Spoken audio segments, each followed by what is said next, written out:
આજરોજ ગાંધીનગરમાં રસ્તાઓની હાલત બાબતે આમ આદમી પાર્ટીના સૌ મિત્રોને એક રહીશો તરફથી એવી રજૂઆત કરવામાં આવેલી કે છેલ્લા 1.5 વર્ષ ત્યાં ગાંધીનગરના કોર્પોરેટરોને અને અહીંના સ્થાનિક આગેવાનોને કહીએ છીએ પણ કોઈ સાંભળતું નથી।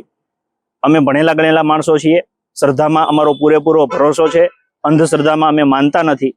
પણ ક્યારેક ઘણી વખતે એવું થતું હોય છે કે જ્યારે પરિવારમાં કોઈ બીમાર હોય અને ડોક્ટર એવું કહે કે ભાઈ હવે દવા કામ નહીં કરે, દુવાની જરૂર છે, એમ ગાંધીનગર અને સમગ્ર ગુજરાત એમાં રોડ રસ્તાની જે અત્યારે વિપરીત આમ કહેવાય ને કે રોડમાં ખાડા નથી, ખાડામાં રોડ વયા ગયા છે, એવી પરિસ્થિતિમાં જ્યારે અમને એવું લાગે છે કે આ આખા ગુજરાતના જે રોડ રસ્તા છે એનામાં ભાજપની ભ્રષ્ટાચારની નજર લાગી છે। ભ્રષ્ટાચારની નજર એટલા માટે લાગી છે કેમ કે આજે ખાડા ગટરનું કામ ચાલતું હતું એમાં પૂરણ કરવા માટે મેટલની જગ્યાએ માટી નાખીને એમને ભરી દીધેલું। આ તો કુદરતના એવા આશીર્વાદ કે વરસાદ પડ્યો ને બધું બેહી ગયું ને આ ખાડા પડ્યા, આ ગોઠણ ખાડા છે। જો મારો પગ કેટલો વયો જાય છે, આ મારા ગોઠણ સુધીનો પગ અંદર વયો ગયો છે। આટલા ખાડા આખા રોડમાં પડ્યા છે, કોઈ અંદર પુરાણ કર્યું નથી। સ્થાનિકો બધાએ ખૂબ દુઃખી છે, રસ્તામાં ક્યાંય પગ મુકાય એવી જગ્યા નથી। ત્યારે આ ભાજપની ભ્રષ્ટાચારની જે નજર ગુજરાતની પ્રજા ઉપર, જનતા ઉપર લાગી છે એ ઉતારવા માટે અમે પ્રતિક રૂપી આ લીંબુ અને મરચા રૂપી આ નજર ઉતારવાનું કામ કરીએ છીએ। ગુજરાતની જનતાને એવું કહીએ છીએ કે તમે અત્યાર સુધી મીઠી નજર નાખી હશે પણ આ લોકોએ તમારા ઉપર માઠી નજર નાખી છે। ભય, ભૂખ અને ભ્રષ્ટાચાર છેલ્લા 35 વર્ષથી દીધું છે, હવે એમાંથી બહાર આપવા માટે આ વખતે મતદાન રૂપી મીઠી નજર આમ આદમી પાર્ટી તરફે રાખજો। અમારી પાસે અત્યારે પ્રતિકાત્મક વિરોધ કરવા સિવાય બીજો રસ્તો નથી, પણ જો અમે સત્તામાં બેઠા હોઈએ તો તમને ગેરંટી સાથે કહીએ છીએ કે આ અવસ્થામાંથી આમ આદમી પાર્ટી ગુજરાતને ચોક્કસ બહાર કાઢશે। પંજાબમાં 18,000 કિલોમીટર રસ્તાનું કામ થાય છે, જે કોન્ટ્રાક્ટરને કોન્ટ્રાક્ટ આપવામાં આવ્યો છે એને ચોખ્ખું કીધું છે કે 5 વર્ષમાં ક્યાંય પણ તકલીફ થાય તો તારે on the spot free of cost એને સર્વિસ આપવાની છે, એવું પંજાબમાં મેન્ટેનન્સનું થયું છે। તો ગુજરાતમાં આપણા વડાપ્રધાન એવું કે છે કે રસ્તામાં સ્પેસ ટેકનોલોજીનો ઉપયોગ કરીએ છીએ। જો આ સ્પેસ ટેકનોલોજીનો ઉપયોગ હે ને ગોઠણ ખાડા એ આ સ્થાનિક નગરમાં છે, તો નેશનલ હાઈવે ઉપરની પરિસ્થિતિ શું હશે? ભાજપના અમુક સાંસદ એવું કે છે કે ગુજરાતમાં તમે રોડ ઉપર, રસ્તા ઉપર ચાલો, તમારા પેટનું પાણી ન હલે। સાહેબ, હું ગુજરાતના તમામ ભાજપના નેતા, સાંસદ હોય, ધારાસભ્ય હોય, કોર્પોરેટર હોય અથવા તો મોદી સાહેબ સુધીના બધાને કહેવા માંગુ છું કે ગાંધીનગરમાં તમે પાટનગરમાં ખાલી એક આંટો મારો, તમારા શરીરના 213 હાડકા જો ખોખરા ન થઈ જાય તો તમે કહેજો। જો તમને એવો ભરોસો હોય કે ગુજરાતમાં સારા રસ્તા છે તો એક એવી જગ્યા તમે જિલ્લો પસંદ કરો, તમે જે જિલ્લો કહો, તમે જે તાલુકો, ત્યાં આમ આદમી પાર્ટી આવવા તૈયાર છે અને તમારા ભેગો આંટો મારશે। અને ન થયું હોય તો મહેરબાની કરીને આવો એક હારો ખાડો મોટો ગોતી અને એમાં બધા વયા જાવ એટલે કામ થાય। ગુજરાતની પ્રજા તમારાથી ત્રાસી ગઈ છે, લોકો બિચારા બોલવા માટે અત્યારે બીવે છે કે અમારે બોલવું નથી, કાલ સવારે અહીંયા 10-10 કરોડના બંગલા છે, અહીંયા માની લો પાંડિયન સાહેબ, અલગરિયા સાહેબ એવા ચીફ સેક્રેટરીએટ વ્યક્તિઓ આ સેક્ટરમાં રહે છે। સાહેબ, કઠણાઈની વાત છે કે એના મોઢામાંથી એક મ શબ્દ નથી નીકળતો, ખાડા ઉપરનો ખ શબ્દ નથી નીકળતો। ત્યારે આમ આદમી પાર્ટી એક ઈમાનદાર પાર્ટી છે, લોકોની વચ્ચેથી ઊભી થયેલી પાર્ટી છે, લોકોની પીડાને સમજે છે અને લોકોની પીડા માટે લડે છે।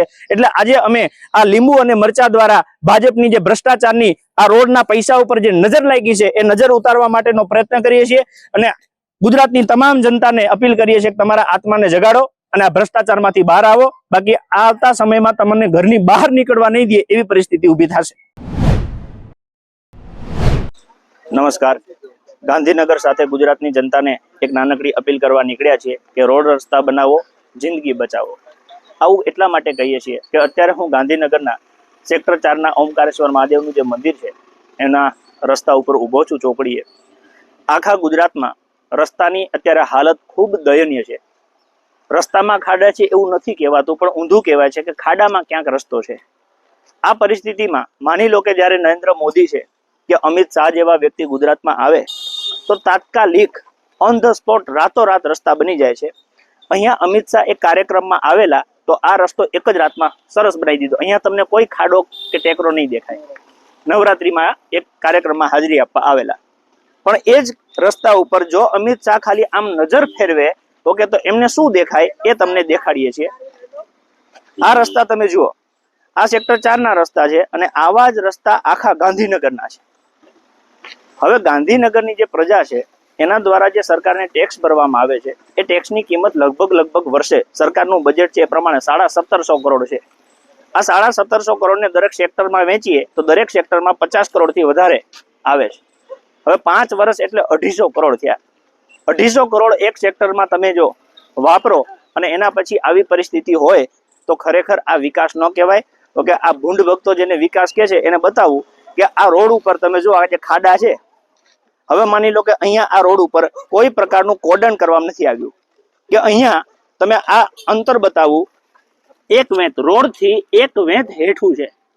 જો કોઈ વ્યક્તિને ધ્યાનમાં ના હોય, ઓકે, કોઈ માતા છે પોતાના નાના બાળકને લઈ નીકળ્યા હોય અને જો આમાં ગાડી આવે તો ચોક્કસ અકસ્માત થાય, એ લોકો પડે, વાગે, ઇન્જર્ડ થાય અથવા તો એવું થાય કે મૃત્યુ પણ થઈ શકે. આ પરિસ્થિતિ તમે જુઓ તો લોકોને હર હંમેશ આવી રીતના ઊંધું જ ભણાવવાનું, ગુઠા ભણાવવાની જે વાત આ ભાજપ સરકાર કરે છે, હવે ધીમે ધીમે લોકો પણ શીખી ગયા છે. જેમ જેમ તમે આગળ જશો આ રસ્તા, આમાં તમને ક્યાં ડામર દેખાય? તમે જો જોઈએ આમાં ક્યાં ડામર તમને દેખાય? આ ડામર છે ક્યાંય? આ રોડ છે ગાંધીનગરના. હવે અહીંયા ગાંધીનગરમાં તો હજી આવી કાપચી કે કાંકરી નાખી છે, બાકી તો રોડમાં એ કપચી નથી નાખી.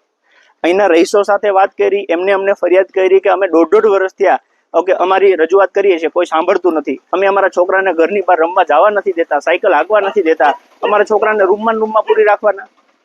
તો અમે ગાંધીનગર અને આખા ગુજરાતમાં આમ આદમી પાર્ટી છે એ ભારતીય જનતા પાર્ટીને એવું કહેવા માંગીએ છીએ કે જો આવનારા એક સમયમાં, 1 જ મહિનામાં દિવાળીનો પર્વ છે, લોકોને એક સારી ભેટ આપો, સારા રોડ રસ્તા આપો, અને નહીં આપો તો આખા ગુજરાતમાં આમ આદમી પાર્ટી દ્વારા જન આંદોલન ઊભું કરવામાં આવશે કે ટેક્સના પૈસે અમને સારા રોડ કેમ ન મળે.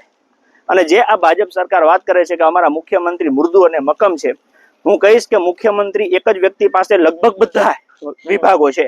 ઓકે, માર્ગ અને મકાન એમની પાસે છે, આ એમાં આવે છે, મહેસૂલ એમની પાસે છે, ઓકે, પંચાયત એમની પાસે છે, જેટલા સારા વિભાગો છે એ બધા એમની પાસે છે.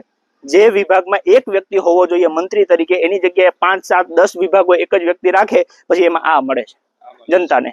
એટલે આ મૃદુ અને મક્કમ નથી, પણ મૃદુ એમની કામગીરી છે અને મક્કમ એમનો ભ્રષ્ટાચાર છે.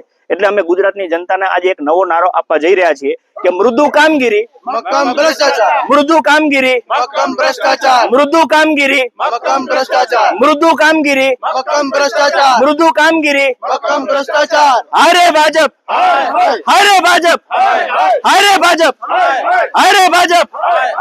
એટલે 1 મહિનાના સમયમાં જો ભાજપ દ્વારા અને તંત્ર દ્વારા આ રોડ અને રસ્તાનું કામ કરવામાં નહીં આવે તો આખા ગુજરાતમાં જન આંદોલન ઊભું થશે અને એના માટે જવાબદાર આ ભ્રષ્ટ ભાજપ રહેશે. અમે લોકોને અપીલ કરીએ છીએ કે તમે તમારા આત્માને જગાડો, તમારા પૈસે આ બધું તૈયાર થાય છે, નથી થતું તો કોક ખાઈ જાય છે, શું કરવા ભોગવો છો? એક વખત જેમ આપણે એક જ રોટલી એક જ બાજુ શેકાય તો બળી જાય છે, એમ 35 વર્ષથી આ ગુજરાત એક જ બાજુ શેકાય છે ભાજપના શાસનમાં. ભૂખ, ભય, ભ્રષ્ટાચાર, એને એક વખત ફેરવી આમ આદમી પાર્ટીનો નવો સૂરજ ઉગાડો, એવી આપ સૌને અપીલ કરીએ છીએ.